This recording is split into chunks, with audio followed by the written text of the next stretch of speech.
Iyoma kanye na cho Iyoma kanye na cho na kachukwu. Iyoma kan choro bia Iyoma kanye na ekpere. Iyoma kanye na cho na kachukwu. Iyoma kanye na rio na kachukwu. Iyoma kanye na rio. Iyoma kanye na cho. Eze mere mi Iyoma kanye na cho. Iyoma baba niru. Iyoma kanye na cho. Iyoma zite mu muzamo. Iyoma kanye na cho. Tumi elu iye ni ma. Iyoma kanye na cho. Iye ni ma ya lute maka. Iyoma kanye na cho. Lele mi iye ni ma. Iyoma kanye na cho. Obu Iyoma kam choro bia. Iyoma kanye na cho. Ebe na rolo.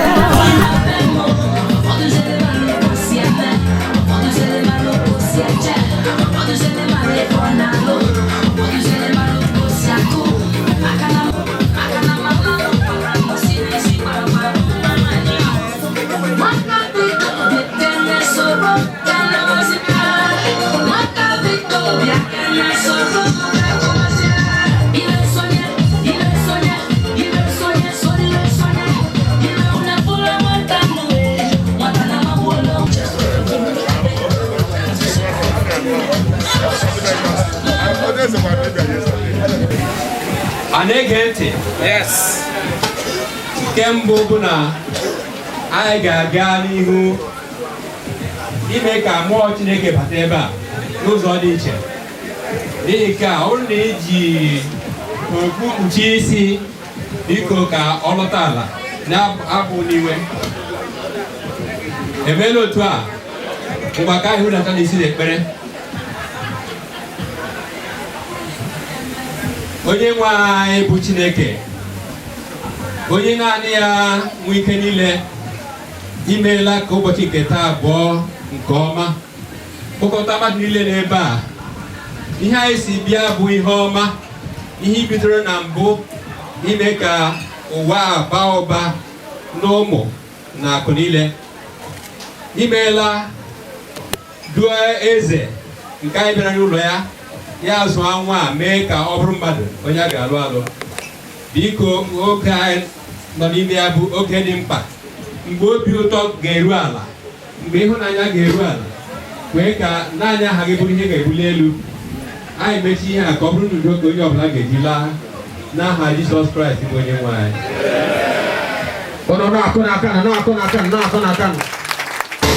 Give glory to you.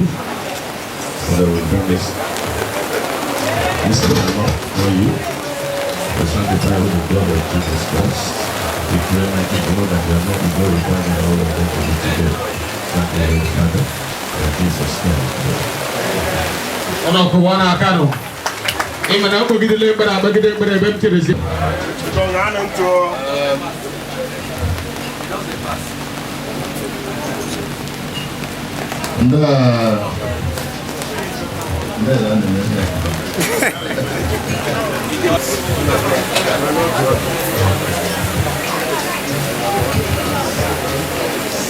Igbo mama no.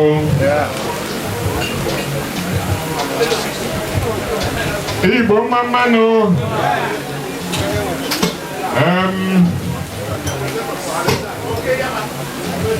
I bịa ka God na-ekwusi nụ. Anyị si Chineke menụ ka nnọkọ nwa bịa dịta. Ya bịa gwụsa ọganihu. Ya bịa gwụsa ezi ndụ. Ihe ọma anyị bịa bụ ịlụ nwaanyị. Anyị bịa iji ada anyị ekeyi n'ọgọ anyị. Anyị si ọbasi dị elu ọbasi dị ala Chineke ikpere. Ya mee ka omere maraba alabakwa ahụ ka omere masọwa.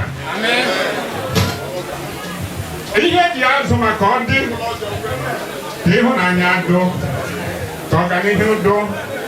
Ị nọba ị nọtụkwa na ya ezukọ. Ịbụ umere mafia ya bụrụ ihe ọnwa ọ gazide nke ọma.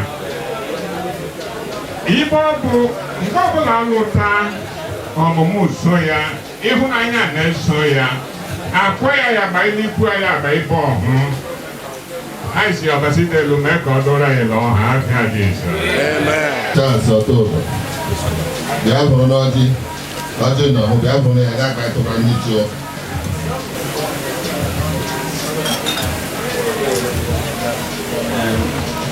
wee mmanụ igbo mmanụ anyị wee n'ọjị ka Chineke gozie ọnụ ka anyị anata n'aha Jizọs. ọgụ anyị were n'ọjị ndị a Chike asịrị mba akịdị akpọ ga-eto leda gwọrọ ọjị ọ my senior my able senior brother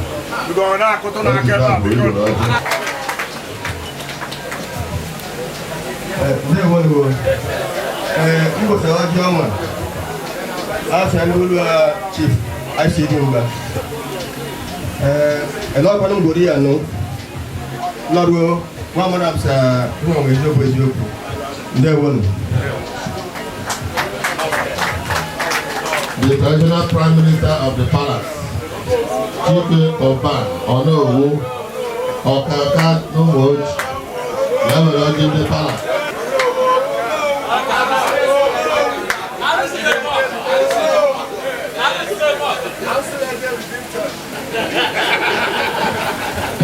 Ahi Igbere mmanụ ndị ọ ga-ekelenu lienu ṅụanụ ọhaneze mmanụ ndị Igbo kulienu Royal Daughters they are not there.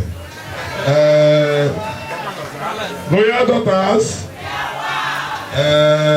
Your Royal Highness Eze Igbo our in-laws you are all welcome. Ọjị a oge elu ndị palace aka maka na ewetala ọjị wetala ndụ and ọjị a ọ luo mụ na ndị palace nọdụ anyị wee gbuo efe dị ya mana ọjị ọbụla eweta ebe a taa anyị ga-achị ọfụma ife anyị dị ata ata ga-aga ọfụma si n'afọ Jizọs Kraịst bụ onye nwe anyị. Eze Ogede ya weta ọjị n'aha ndị traditional council na Lagos State.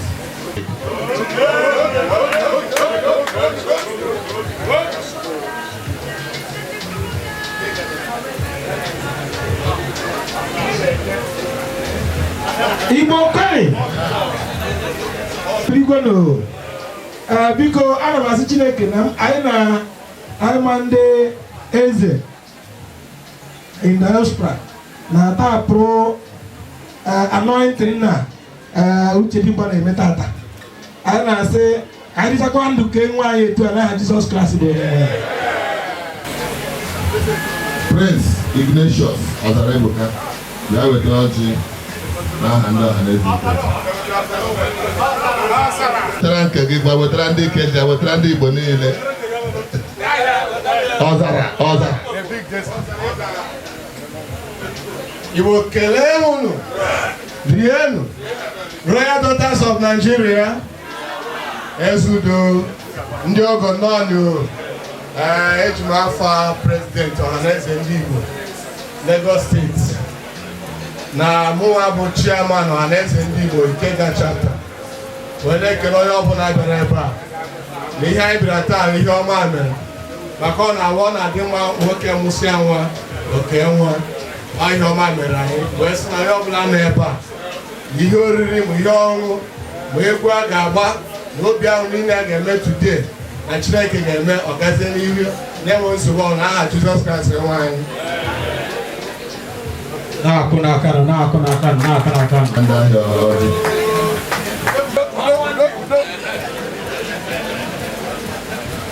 onye eze birikwa o ndị ọgọ nọọnụ o ọhaneze mmanụ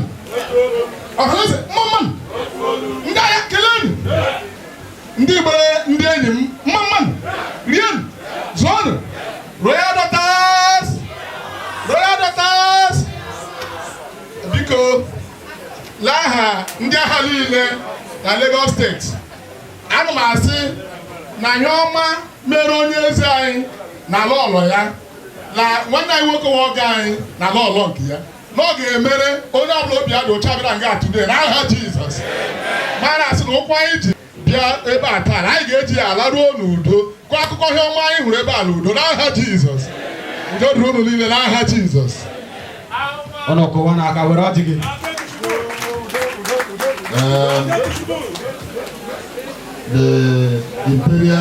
The Imperial Majesty, onye isi ndị nnọkọ ọma, onye ha Chief Judge ndị nnọkọ ọma, Shehu Shagari, Catholic American.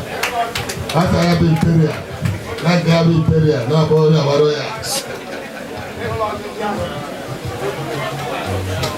Nigeria, Polu, Abia, Polu, Igbo, Polu, Ngongo, Polu. Nkele lórí ọ̀bùrà bí ẹ̀bà. Nse ahụ ọma ya na-elelele. Onye ọbịa bí ba na-elele ihe ọma ya alarụ ezi ndị abịa lụ.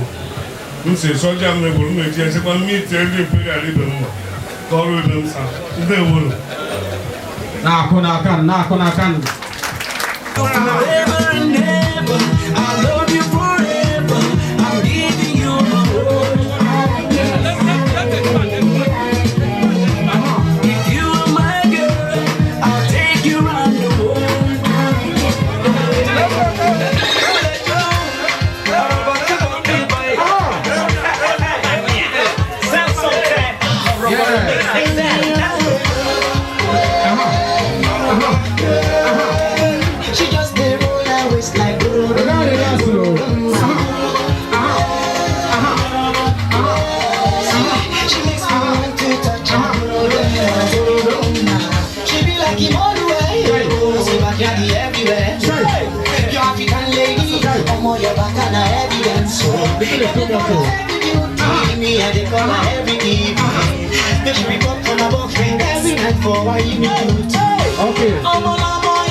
Please give us a chance, please.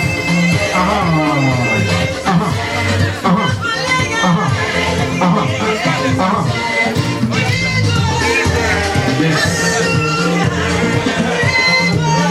You can show appreciation, please.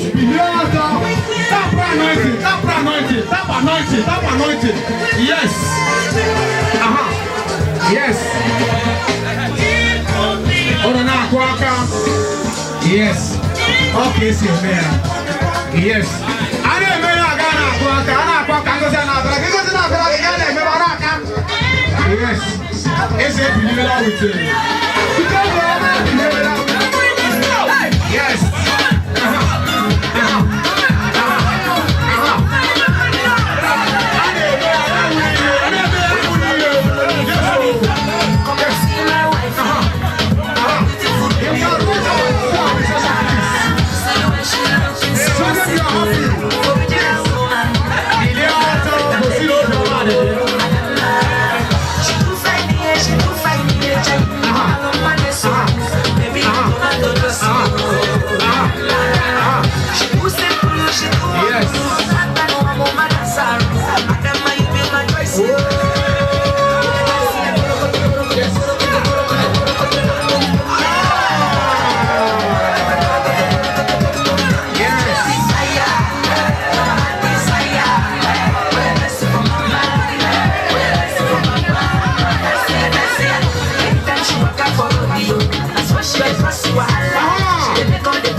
azụ n'ụlọ akwụkwọ ọkwa na onye azụ onye jizi onwe ya nke ọma bụ onye a na-emere omenala ọbịa mgbe anyị ji saa ibere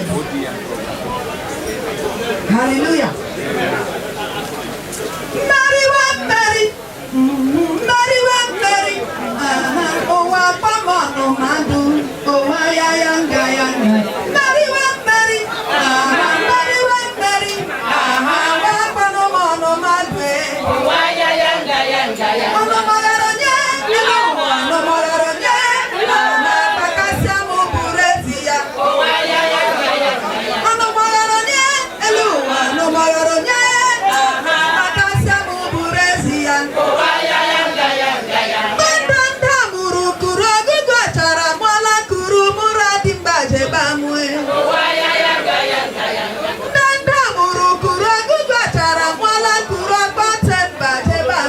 Oh,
I'm a witness. I'm a witness.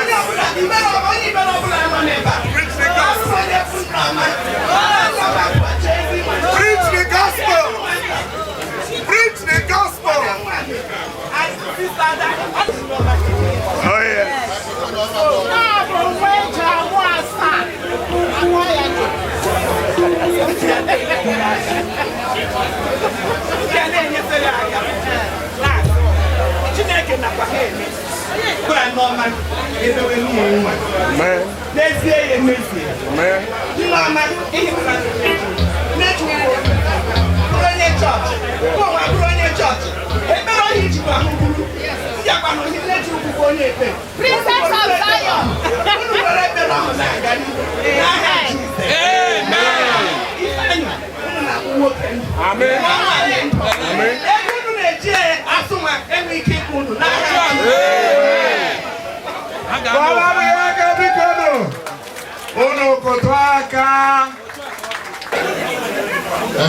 Ụmụ nwoke nwe ndị na-agụrụ n'ego ọdụ ka m gụrụ nwa nke m ngụrụ nke m edabụla m jegoro ụlọ kọrọ ya n'ụlọ ji ihe ya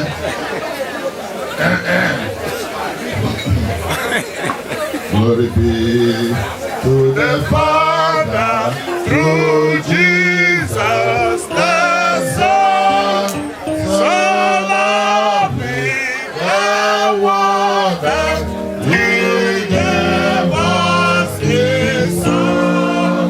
Oh, let His life and the reign of sin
and so happy today to stand in your midst and to give out the hand of my daughter in marriage.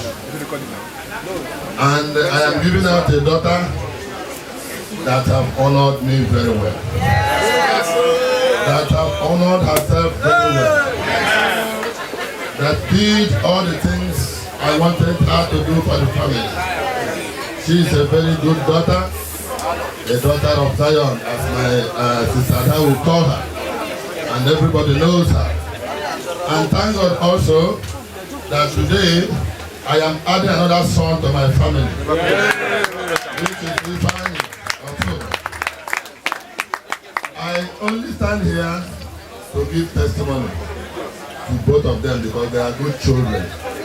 They are people that respect themselves, and they always have to go out there to look for good things. I ask God to continue to give them whatever they ask and whatever they desire to be successful in life in Jesus' name. Amen. I would not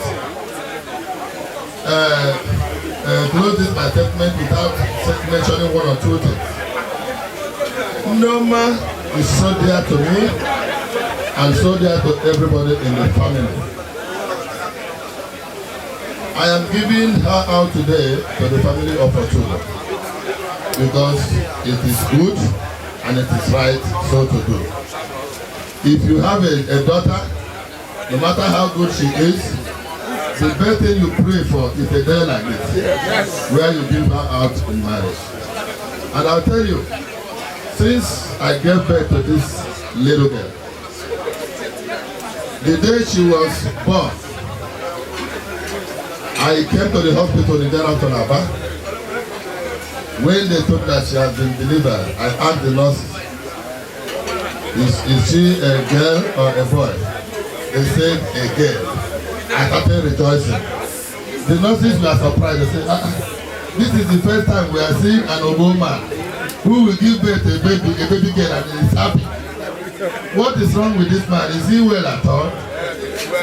But I am well because I asked God to give me a daughter and God gave it to me. And all those things that made me to ask God for a daughter continue to happen in my life. Nneoma is a lucky girl. Whenever she has anything she wants to do that is nothing has a problem, immediately she tells it to me and I'll tell it to God. That thing will come in million folds and be surprised. That is why whenever he's having anything, be it I want to go to US, I want to go to anywhere, it doesn't bother me anymore. Because I know that the money will come. And the same way I know she's a blessing to me, she's also going to be a blessing to the Otudo family. And I bless today, I bless them. God bless you.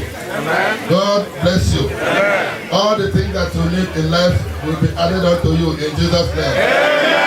I only add to you a Bible which already has. I gave her a Bible to add with the one she has already because we are a Christian family. I say to God be the glory. To God be the glory. In Jesus' name.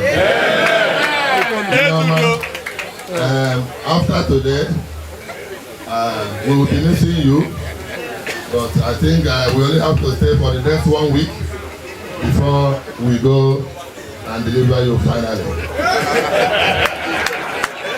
Let me have that this one, the document of the car. Where is specifically,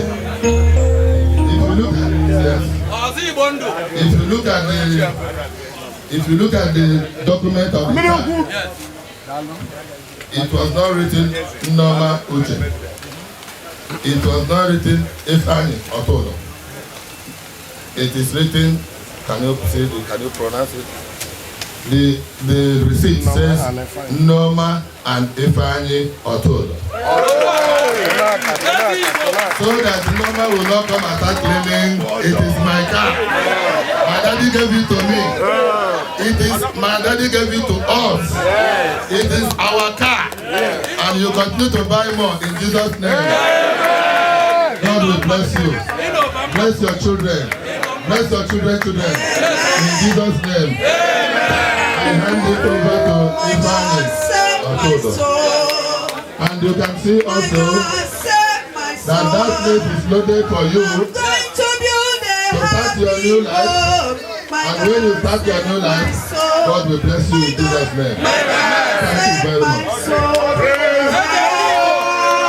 Praise the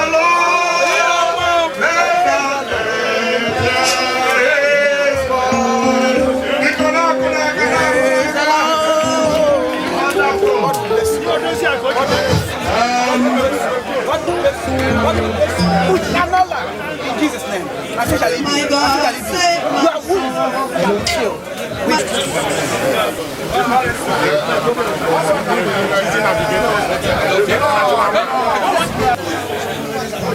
Mrs. Sebuta, please, for your words of wisdom.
My second daughter. My first daughter, Bunena. The second one, Guru Norma. Abraham, come with third one. I got ways in there. So, Iran, you are not going to do it. I'm not going to need home. I'm not going to need honey. That's investing for such a someone else will go and raise him money.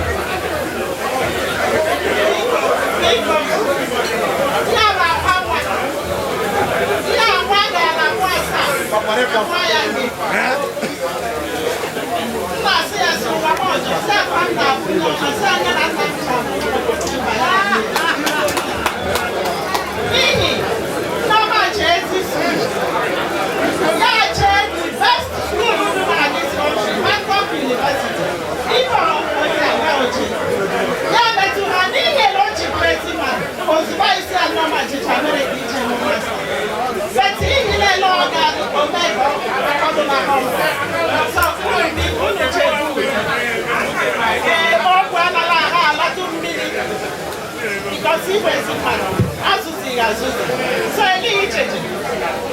She never can not estimate. She never compares some chair. She never can once do some chair. Each out I don't mind. She never can I got you. Not even on that, not that, not even on the I don't have my. I know they don't let you come on.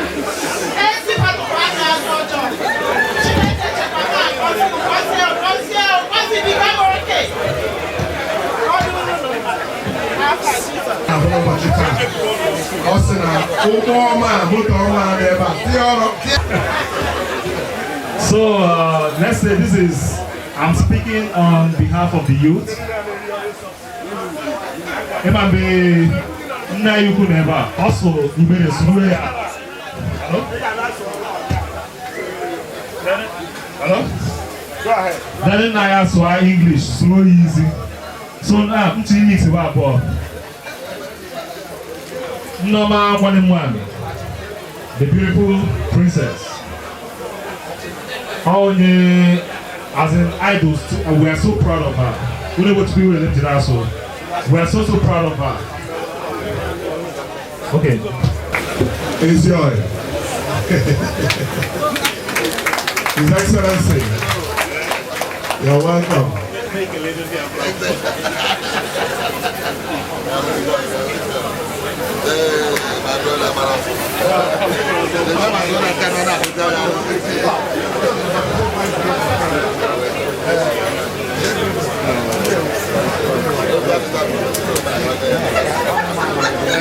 I also want to welcome Chief Onyekachi Onyekwe.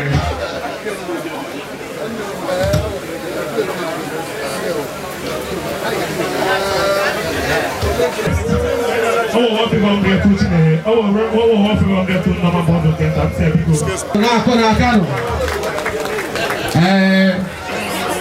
Papa, the father, our in-law. Please, sir. Maman, only the motor. On our man, ọ na mmadụ nwee ihe tụgharị ya dịka ọ dị ihe a mgbe Ifeanyị bịakwuoro anyị ihe gbasara onye ahụ tasị na-aga elu ekpere anyị ọ dị na-awụ Chineke biko nye anyị onye ya onye ga-awụ nne wụrụ nwunye wụrụ nwanne nwanyị site na testimonies today e nyere anyị na-enwe olileanya na ekpere anyị arụọla Chineke azala ekpere anyị na onwe anyị kwana na nke anyị na-asị na site n'ike Chineke ihe anyị dị hiwere isi ihe anyị dị hiwere isi asị nne na nna ọ Chukwu ọ Chineke nke nke mmadụ ọhịa dị hiwe isi anyị na-akụbara nkwa ihe atụte na-asị ebe Nneọma na-abịa ọ bụ ebe Chineke na-arụ ọrụ na Chineke na-arụ ọrụ na-arụ anyị arụ ga-elekọta ya anya nne na nna kwana anyị na-ekwu nkwa na onwe bụrụ kwere ka Nneọma lụọ ka nwaanyị lụọ Nneọma nwa ụlọ nwaanyị onwe mistake mere site n'ike Chineke na elu di na nwaanyị ha Chineke agọziela ọ ga-agọzi na-aga n'ihu ndị be anyị na ihe mekwana ihe m na-ahụ today ndị be anyị si aga ebe ha na-ahụ mma ma nwere onye na-akpọ mma aga ebe ha na-ahụ agbara mma ma ahụ ya na isi na-egwu egwu which means anyị mere respect ịhụ agbara ya today bụ mma and anyị ahụkwara ya so chem na o wesi ga-egwu anyị ndewo mbanan ọdọkụwa n'aka nọ na-akọ n'aka nọ mama anyị ebe ọtụtụ okwu bụ n'ihi na imepụtacha ha niile dịka nwanne nwaanyị a were Nneọma nyefere n'aka ya na amara Chineke o mee misteki n'ihi na tupu nwa nwoke bidori ikwu okwu gbasara nwaanyị ọ na-eme mgbe ikpere n'ala na-ekpe ekpere ana m asị Chineke nye m ada nwaanyị Ifeanyị Chukwu ide agwa ya na anyị amụtala onye a na-alụ anyị mekwara ekpere si na Chineke ihe m chọrọ bụ ada nwaanyị ụbọchị isi kwụ Nneọma batara n'ụlọ m ọṅụ dị m niile ụbọchị ahụ dịbe m otu ahụ and nke a jupụtara n'ezie na Ifeanyị Chukwu ọ kpọtara m ada nwaanyị amasị Chineke ya na otuto n'aha Jizọs ya na amara nke Chineke dịka di m na-ekwu ezinụlọ Nneọma batara ya na amara Chineke ihe na-agị m ya n'aha Jizọs. Every moment, the newest couple in town. My most submission to you today. I have married is not a bed of roses. We might all be here today to drink and dine with you. But the truth of the matter is that when the chips are down, we cannot be there. But we continue to keep prayers. And I believe that Almighty God is going to keep this family together. We are going to produce boys and girls. And one day, you are going to give out your own children and marry them. And I pray that long life and prosperity shall be your portion. Between now and the next 9 months, you are going to call us again. That time, our God bring Ford so that we eat very well. So congratulations one more time. Thank you very much. Thank you. Biko ana m akpọlite onye ndị Igbo ji eme ọnụ Igbo kwenu Igbo kwenu Igbo kwezonu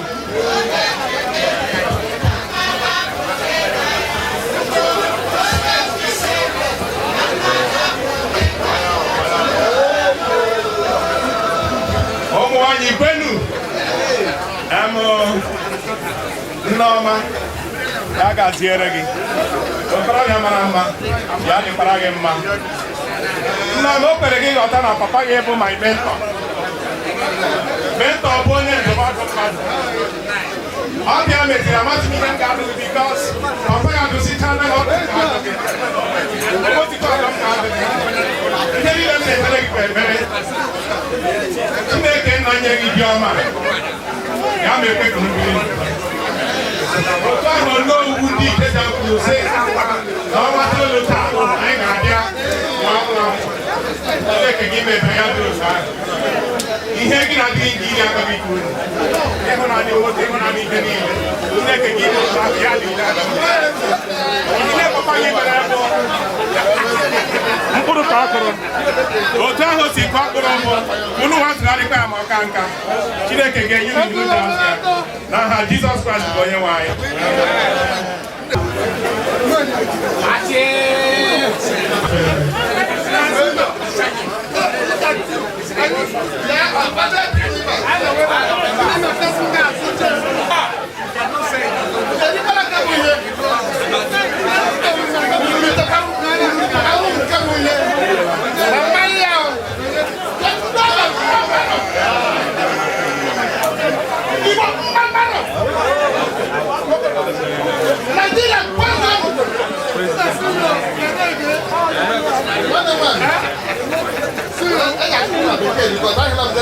So that I was like, my brother, from Mama, yeah. What is happening here is that we are giving our elected traditionally words of wisdom, words of encouragement.